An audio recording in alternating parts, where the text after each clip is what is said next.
नमस्कार, मी अनुराधा माझ्या यूट्यूब चॅनलवरती पुन्हा एकदा तुमचं सर्वांचं स्वागत करते. मला माहिती आहे की मला आजकाल वेळ मिळत नाही मोठे लॉंग व्हिडिओ बनवायला, पण येस आज मला चांगला वेळ मिळालेला आहे तुम्हाला एक छान असा लॉंग व्हिडिओ दाखवण्यासाठी. तर मी चालली आहे आज शिरगावला लयराई देवीच्या दर्शनाला. आता लयराई देवीचं सांगायचं झालं तर माझ्या आजोबांनी खूप आधी लयराई देवीचा फोटो आणून पूजलेला घरी, आणि त्यांची खूप श्रद्धा होती तिच्यावरती, आणि ते तिच्या दर्शनाला नेहमी जात. सो तीच परंपरा आम्ही देखील पुढे चालू ठेवलेली आहे. आम्ही देखील लयराई देवीची पूजा करतो आणि आम्हालाही तिच्या दर्शनाला जायला खूप आवडतं. आणि आमचा प्रत्येक वर्षी म्हणजे असा मानस असतो की जायचा आपण प्रयत्न नक्की करायचा तिथे आणि तिचं दर्शन घेऊन यायचं. तर आज मी चालली आहे शिरगावला. म्हणजे गोव्यामध्ये डिसोली म्हणून तालुका येतो, त्याच्यामध्ये शिरगाव हे गाव आहे ज्याची ग्रामदैवत म्हणून लयराई देवी ओळखली जाते आणि अतिशय जागृत देवस्थान आहे तिकडचं. तर मी तिच्याच दर्शनाला आज चालली आहे. मला ही जी माहिती आहे लयराई देवीची ही गुगलवरनंच मिळाली आहे, त्याच्यामुळे काही चूकभूल झाली असेल तर माफ करा. तर पौराणिक कथेनुसार असं ऐकिवात आहे की लयराई आणि अशा म्हणजे लयराई मिळून अशा 7 बहिणी होत्या आणि त्यांना एक धाकटा भाऊ होता ज्याचं नाव होतं खेतोबा. तर लयराईची जी बहीण होती केळबाई, तिने खेतोबाला म्हणजे पेट्टे निखारे आणण्यासाठी पाठवले होते, पण तो खेळत राहिला आणि आणायचे विसरला. तर त्याच्या रागाखातर लयराई देवीने त्याला शिक्षा केली होती आणि त्या शिक्षेची म्हणजे चुकीचं प्रायश्चित्त म्हणून तिने अग्निदिव्य केलं होतं, म्हणजे ती पेट्ट्या निखारांवरनं चालली होती. तर तीच जी आख्यायिका आहे ही पुढे प्रसिद्ध झाली की आता जे भक्तगण लयराई देवीच्या जत्रेला येतात तिथे धोंड भक्ती असं संबोधलं जातं त्यांना. तर त्याच्यामध्ये होमकुंडाची जत्रा अशी म्हटली जातात, त्याच्यामुळे ते जे भक्तगण येतात ते देखील तिथे पेट्ट्या निखारांवरनं चालतात. अतिशय बघण्यासारखी असा हा उत्सव असतो. खूप गर्दी असते भयंकर, म्हणजे लाखोनी भाविक येतात तिकडे आणि दर्शन घेतात आणि खूप मोठा उत्सव असतो, म्हणजे बघण्यासारखा असतो. मी अजून तिथे गेली नाही आहे म्हणजे जत्रेला, पण येस बऱ्याच जणांकडनं ऐकलं आहे आणि मला देखील जायची खूप इच्छा आहे. कधी ना कधीतरी हा अनुभव मी नक्कीच घेईन आणि मला तुमच्यासोबत शेअर करता आलं तर ते सुद्धा शेअर करेन. तर चला तर मग आज जाऊन बघूयात की माझ्या व्हिडिओ थ्रू तुम्हाला मला कसं दर्शन घडवता येतं ते लयराई देवीचं. खूप म्हणजे मी स्वतः खूप एक्सायटेड आहे तिथे जाण्यासाठी आणि बघूयात मग आजचा दिवस कसा जातो आणि आपल्याला दर्शन कसं घडतं येतं.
आता मी येऊन पोचलो आहोत लयराई देवीच्या परिसरामध्ये. तुम्ही मंदिर इकडनं पाहूच शकतात किती छान असं बांधलेलं दिसतंय. आणि इकडे आता मी आली आहे ओटी घेणाऱ्यांकडे. हे सगळे लोकलाइट्स आजूबाजूला बसलेले दिसत आहेत, त्यांच्याकडे तुम्हाला ओट्या सहज मिळून जातात. आता मंदिरात येताना आपण ज्या ओट्या आणतो त्या आपण घरूनही आणू शकतो, पण येस, जर घरून एखाद्याला आणायला नाही जमत असेल तर इकडे तुम्हाला या सहजरित्या मिळून जातात. ह्याच्यामध्ये तुम्ही पाहू शकतात रंगीबेरंगी विविध असे ब्लाऊज पीस, म्हणजे खणाचे ब्लाऊज पीस इकडे होते. केळी, फुलं, वेण्या आणि सगळ्या प्रकारच्या वस्तू ह्यांच्याकडे आपल्याला मिळून जातात. सो मी सुद्धा त्यांच्याकडे ओट्या घेतल्या देवळात नेण्यासाठी. आणि आता आपण हळूहळू पुढे जाऊया. पुढचं मी सगळं तुम्हाला सांगतेच.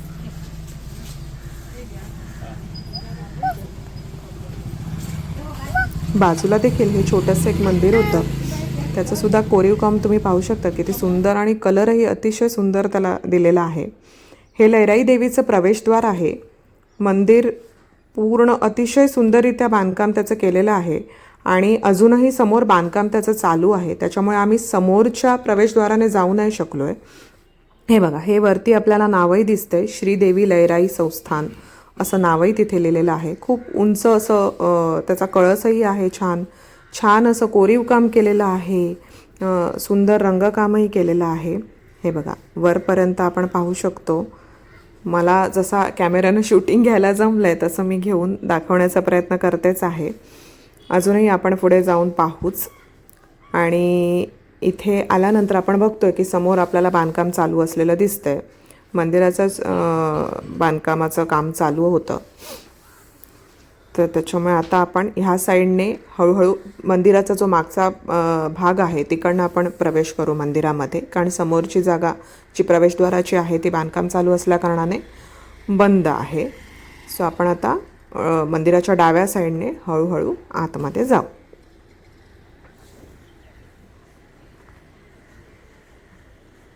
हे बघा, हा मंदिरचा साईडचा बाजूचा भाग आहे, जिकडे छान छान खांब वगैरे असे मस्त रंगकाम केलेलं आहे. खूप शांत जागा आहे, शांत परिसर आहे लैराई देवीचं जे संस्थान आहे त्याचा.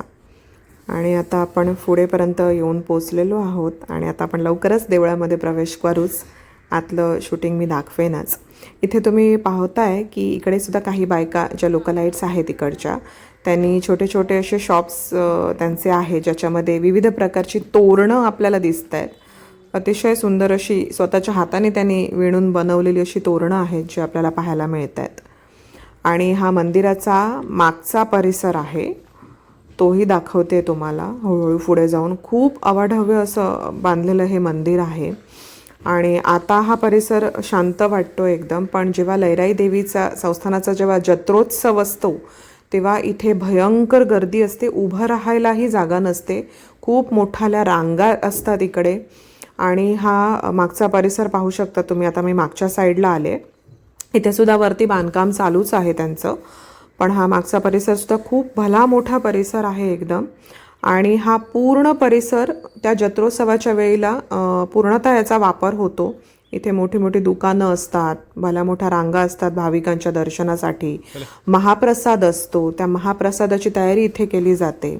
तर बऱ्याच लोकांची गर्दी असते. खूप लांबून लांबून लोक इथे दर्शनासाठी येतात आणि खरंच खूप छान वाटतो. म्हणजे तो जो काय म्हणतात तो जो क्षण असतो तो खरंच खूप बघण्यासारखा असतो.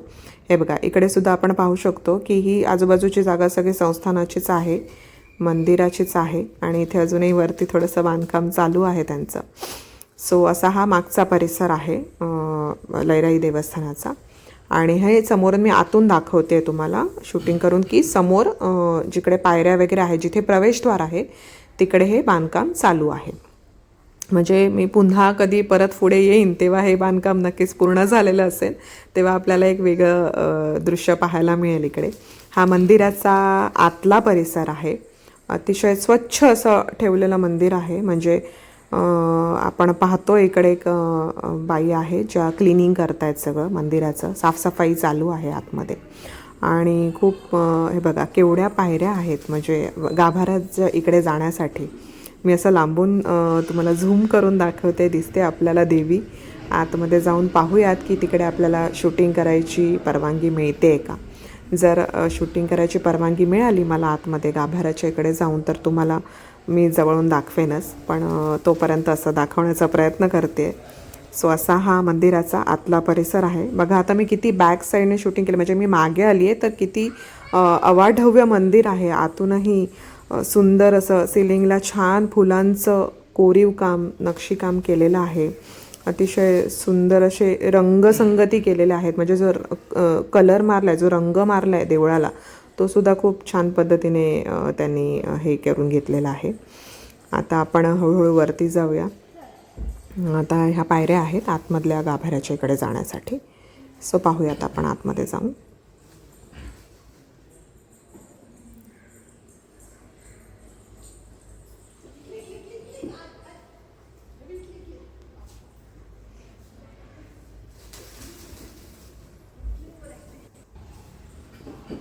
मी आत्ताच आतून दर्शन घेऊन आले देवीचं. माझं मन तर खूप प्रसन्न झालं आहे. खूप छानरित्या माझं देवीचं दर्शन झालेलं आहे इकडे. मी आतमध्ये जेव्हा गेली तेव्हा तिकडे आतल्या गाभाऱ्यातल्या शूटिंगसाठी परवानगी नव्हती. त्याच्यामुळे मग मला ते योग्य नाही वाटलं की त्यांनी म्हणजे तिथे नाही परवानगी असं लिहिलेलं असताना मुद्दामून शूटिंग करून तुम्हाला दाखवणं. पण मी म्हणेन की एका अर्थी बरंच झालं की तुम्ही इथे येऊन स्वतःहून समोरून दर्शन घेऊन तो जो अनुभव तुम्हाला मिळणार आहे तो माझ्या शूटिंगद्वारे मिळाला नसता. पण येस, कुठच्याही देवळात गेल्यानंतर एक पॉझिटिव्ह एनर्जी जी मिळते ती मला देखील इथे येऊन मिळालेली आहे. आणि मी खूप छान अनुभव घेतला आहे दर्शनाचा. खूप छान दर्शन झालं आहे मला. माझं मन खूपच प्रसन्न झालं आहे. खूप छान वाटतं आहे. आणि मी तुम्हाला आता हा आजूबाजूच्या परिसराचाच व्हिडिओ दाखवते.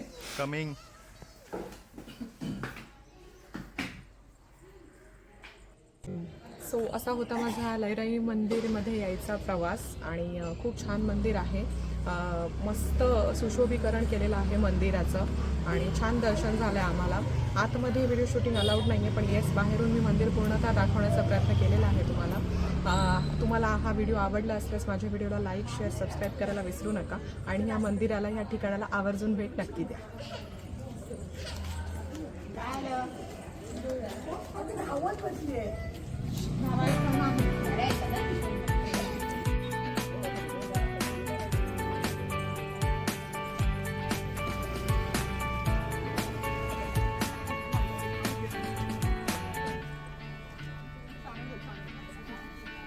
सागर पुढे जाऊन द्या, मी पुढे बसतो.